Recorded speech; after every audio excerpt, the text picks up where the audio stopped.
Hi, I'm Dana. I'm a millennial from the San Francisco Bay Area rediscovering the beauty and tradition of the Roman Catholic faith. Whether you've always called this faith your home or you're just now catching a glimpse of its beauty, I'm honored to share my journey with you. These are my Catholic memoirs.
Papa?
Hello, welcome to my Mary garden. What is the day today? It's Sunday. It's Palm Sunday, actually, so I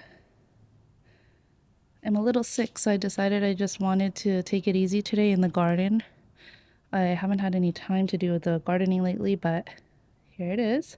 And I just wanted to at least do at least feed the roses, feed the plants, and then water. Because this place needs a little bit of TLC, but it's going to take several days, a couple times a week with the kids and a couple of times on my own to do some extra work. But for the most part, the garden is looking okay. And then we did buy a couple new plants. I wanted my kids to plant some in the planters on the side over here. So there are a few planters, 3 planters on the wall, trellis planters on the wall right here.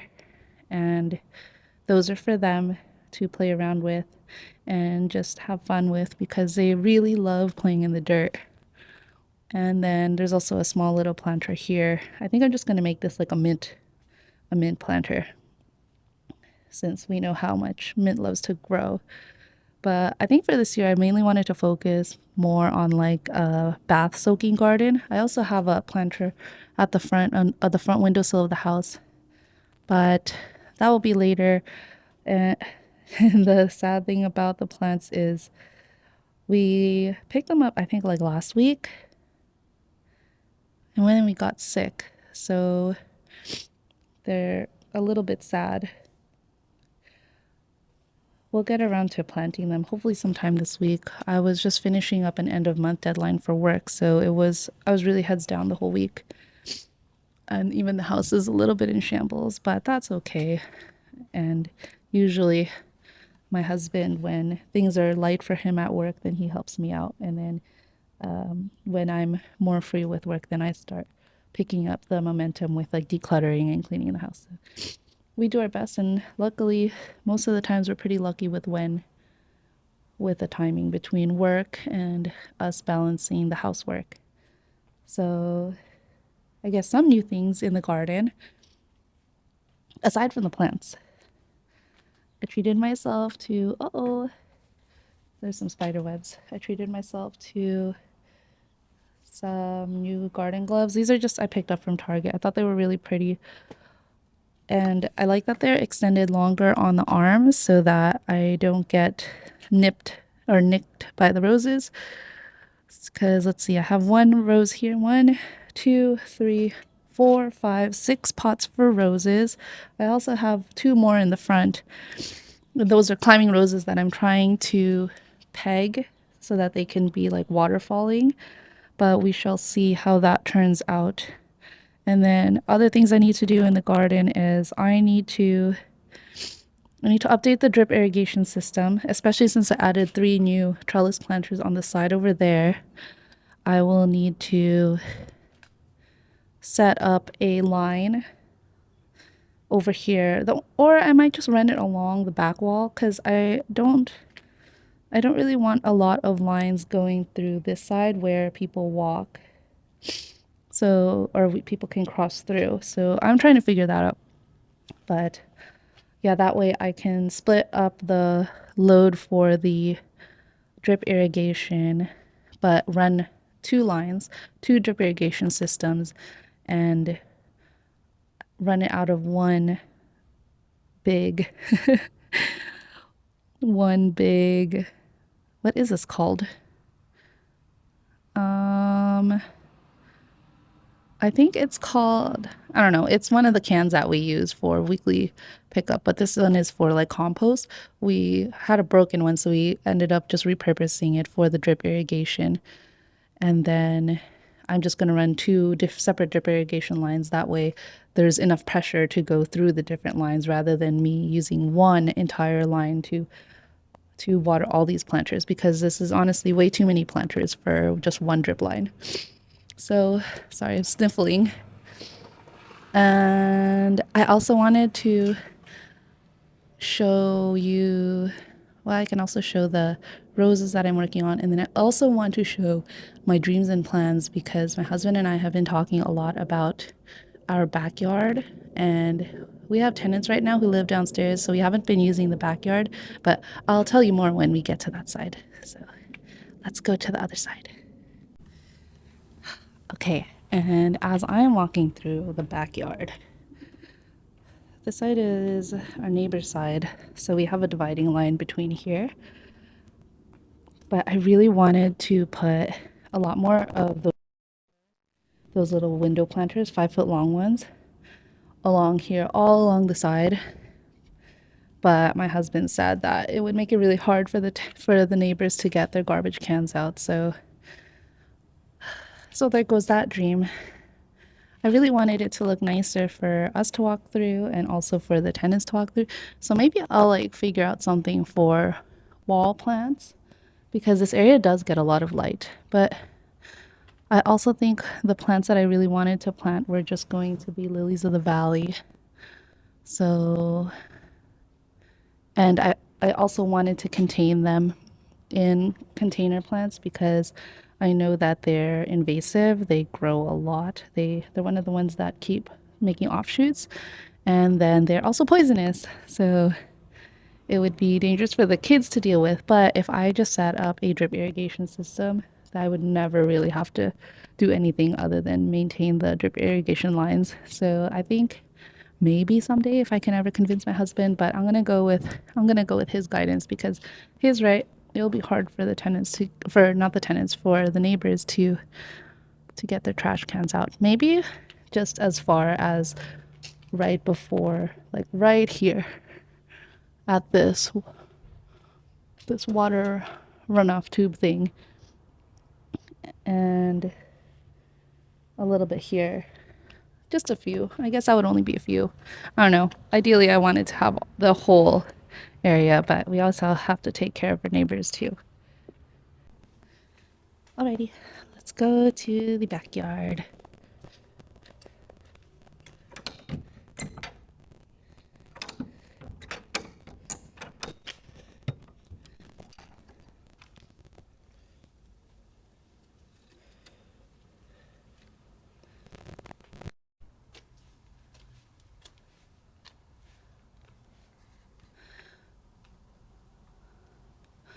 So this is the backyard. Look how much hillside we have to work with. And I realized this is actually uncommon in the Bay Area. A lot of my coworkers actually mentioned that they do not have a backyard for where they live. Some of them live in apartments or they live in duplexes or townhomes, so they don't have the luxury to have. Oh, sorry, trying to set up the tripod. So they don't have the luxury of having a.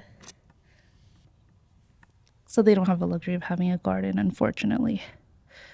Let's see. I'm gonna move the camera up here. Just take this whole film in one shot.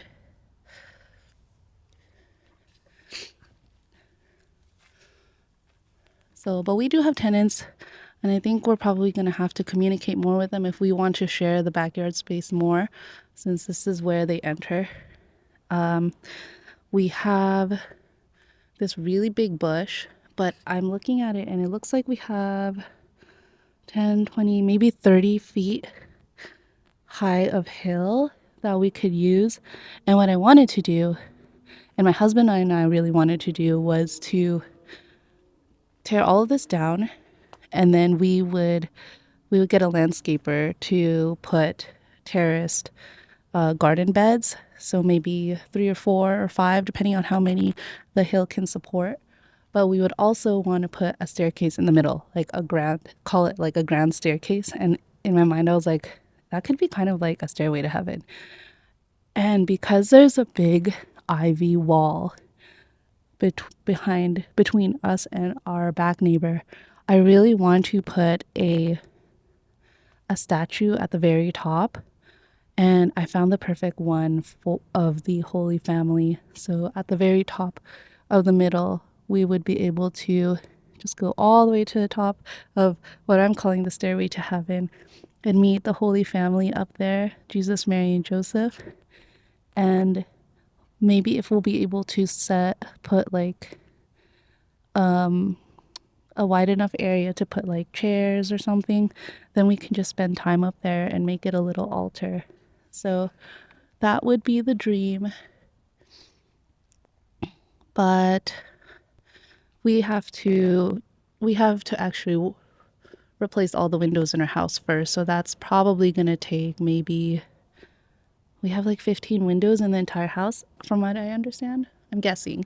I haven't really counted them all, but yeah, that will be our first update before we get around to renovating the backyard. And then what else did I have for the backyard? I feel like I'm missing something. Ooh. I feel like I had another idea for the backyard. Oh, at the very bottom.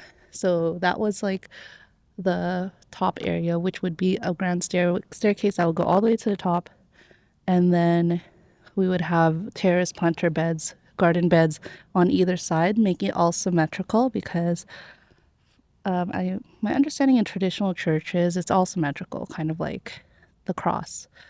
They really value a lot of symmetry because God is all.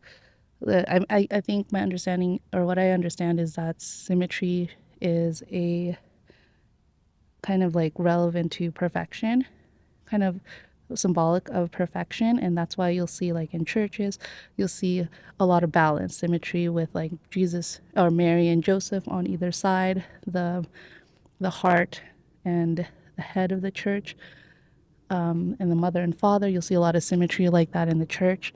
And even even as humans, we generally look symmetrical, even though we look symmetrical, but we're not all perfect. So that is a lot of the reasoning behind symmetry. But yeah, I wanted to make the backyard stairway symmetrical, and then that way. And I think for the garden beds, I would put a Marian theme between them because I near the top I would do roses. So if there are two sections, I would have four sections. I could do the four different mysteries of the rosaries. So between the, is it the four mysteries? I'm skipping my wording, but yeah, so you could have the joyful mysteries, the sorrowful mysteries, the luminous mysteries, and the glorious mysteries, and I could dedicate roses for each one of them. And in Marian roses and flowers, there are different colors for each of the mysteries. So that would be one way that I could approach setting up the garden up there. And then maybe the lower areas I would let my children play with those, and then we can do like themes of how we want to set up the gardens, and in honor of making it kind of like a Marian garden or a Christian garden with all of the flowers themes. On the bottom side, I'm hoping that I can convince my husband with the idea of a pergola with integrated benches.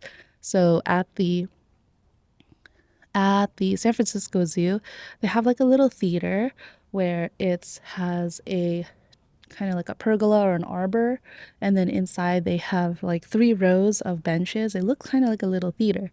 So I think our garden could probably do that. We could probably span it all the way across, but have like a little middle area that we could all walk up for the staircase. So that was my grand idea. And then over there, let me move the camera.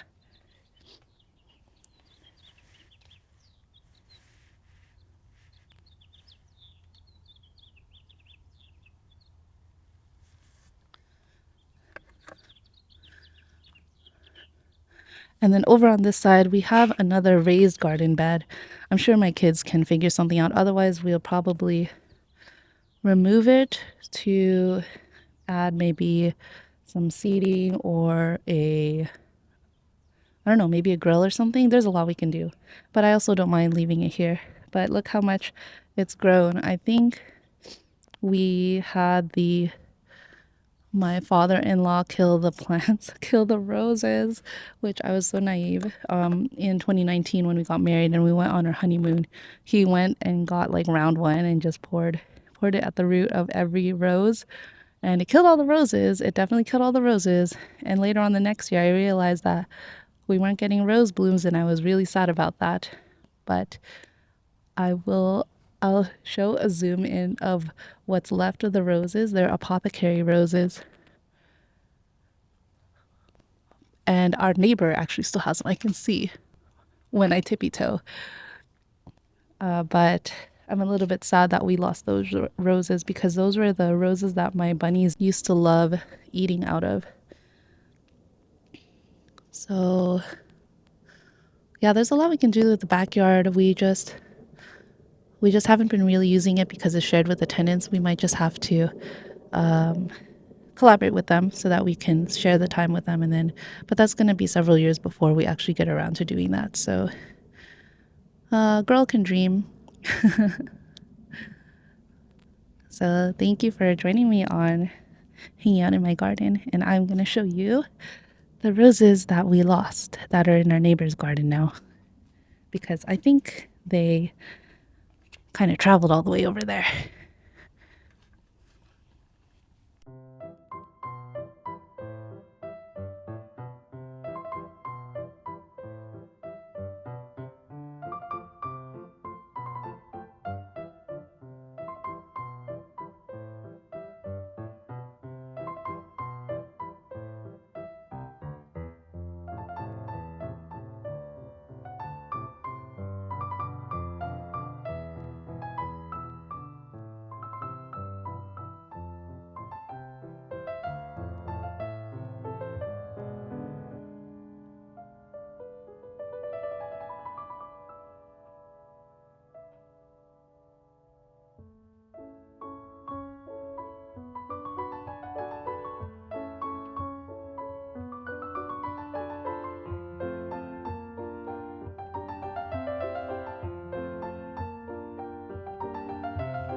March 29th, Palm Sunday. So this video is actually not all about the garden. I actually wanted to dedicate it to Saint Joseph. March is dedicated to Saint Joseph the entire month of March. And also we had his feast day a couple days ago. So as far as Saint Joseph, I felt like he has such a profound influence on my life. At the heart of it all, his influence on my life has been extremely profound because he is truly a constant and quiet protector in my life, just as he was to Jesus and Mary. And my first experience with that realization was through my stepfather, who came into my life when I was 4 years old. My family and my mom was a single mom at the time, and she was living in San Diego with my brothers and I, and I was around 4 years old. So she told me an interesting story, and I actually asked how my mom and my dad had met, and apparently she had posted a listing in the newspaper, kind of like in their dating section, and he found it, and they ended up having a date at the San Diego Zoo, and from there the rest was history. So I thought it was a really, really interesting, really funny, because we don't have those kinds of like people don't normally post a dating advertisement in the newspaper anymore. I thought that was really cool. And then, yeah, I've just been so blessed ever since to have my stepfather in my life, because he ended up being a very strong foundation and solid rock for my family in terms of our Catholic faith, because he was the one who would always make sure that we would go to Mass. He was the one who ended up being a catechist for at least over a decade, especially when I was in school. So he has been a huge influence in terms of my faith, and I always remember so many parallels with him and Saint Joseph, especially because Saint Joseph was an adoptive father of Jesus. And I think I remember someone mentioned that it's like it takes a special heart for someone to adopt children who are not their own.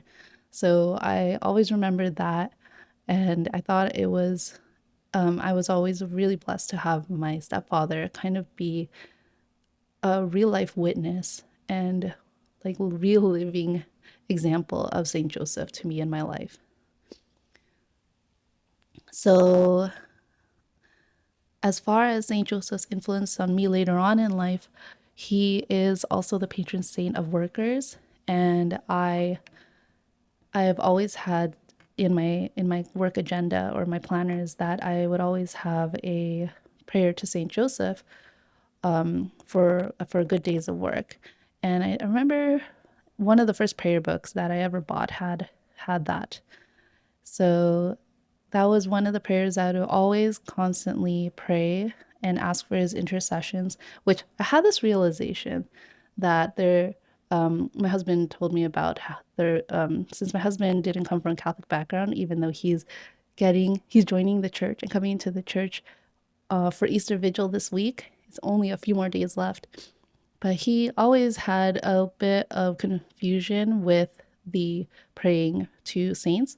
So I had this realization that it's not really, it's not that we're praying to saints, we're actually asking for them to pray for us, just like how we ask friends to pray for us and even strangers to pray for us. But when I thought about it, I was like, oh, it's kind of like they're praying alongside with us. If, like, say, if we were kneeling at a pew at church, if we're asking them to pray for us, they're sitting in the pew, kneeling in the pew right next to us, praying with us. So I thought that, I don't know why that realization came up, but I thought it made so much sense to kind of identify the differences with that confusion of praying to the saints, like pray to Saint Joseph, ask him to pray for you. It's just human words get confused so many times. But yeah, that was the connection that I made. But anyways, as far as Saint Joseph being a huge influence on my work life, it's the prayers that he has for workers are very nice to keep on hand. And for me, I actually really struggle with work. I am a full-time software engineer here in the Silicon Valley.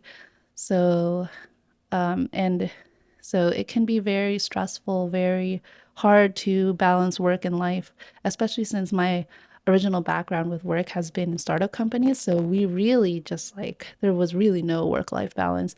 And now that I have a family, I kind of like put into perspective what St. Joseph would have done. He would have set lots of strong boundaries with when he went to work. He probably made sure that his family was always provided for. But the most important thing was, well, at least my understanding for the most important thing for him would have always been to put his family's needs above his work.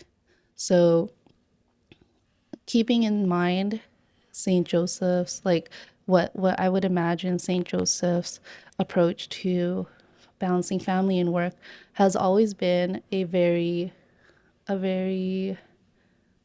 it's always been very comforting to me. I think he's always known as being quiet and constant. He never says a word in the Bible, but his presence is always there. So I always feel like whenever I pray to, whenever I ask him to pray for me for my work, that he's always constantly there, just silently guiding and supporting me in my work.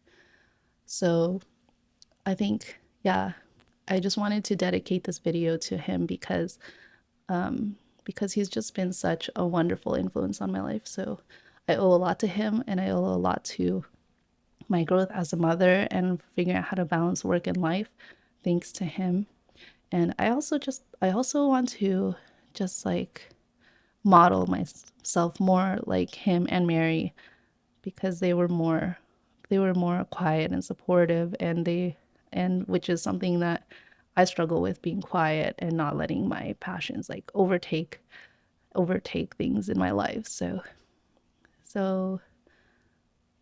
yeah, I think that's just what I wanted to share with you.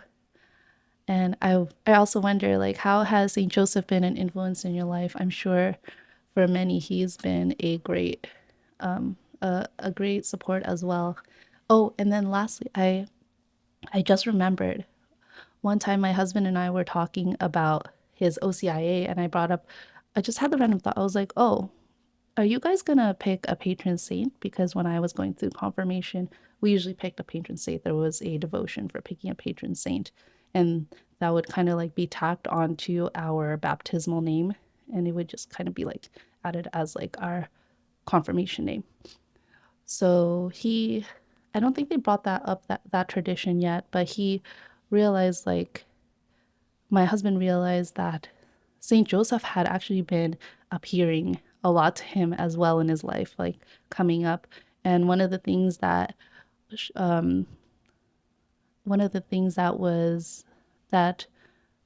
kind of like made him realize more about the presence of Saint Joseph in his life was that someone mentioned during his OCIA that, oh no, it was a priest, my spiritual director, when they were taking OCIA. I think it was during scrutinies last week, the last scrutiny. He mentioned, my priest mentioned that Saint Joseph was a patron saint of the Catholic Church. So my husband was like, that really stuck with him. He didn't understand what that meant, so he was looking for answers for that. And when I told him, I was like, oh yeah, it's because he he's married to Mother Mary, and Mary is kind of like represents the church. So that is why he's a protector of the church, because he is the father of the earthly family, and he protects Jesus and Mary.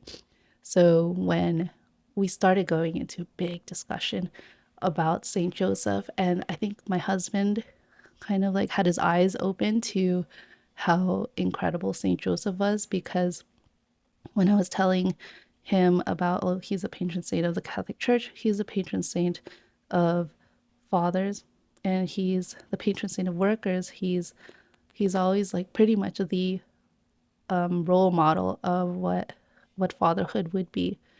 And my husband, as he started learning more about him, he realized that that was like Saint Joseph was literally the example of the father that he wanted to be. So I think he's informally going to be adopting Saint Joseph as his patron saint. But I thought it was a really beautiful discussion. So I I just feel overwhelmed with a lot of peace and a lot of love towards Saint Joseph and how much he's done in my life and my family. And I'm also looking forward to how much he's going to continue to be a presence in our lives. So I hope you guys have a wonderful Palm Sunday. And so, yes, that's all I have. St. Joseph, pray for us. And thank you for taking the time to be with me. God bless you.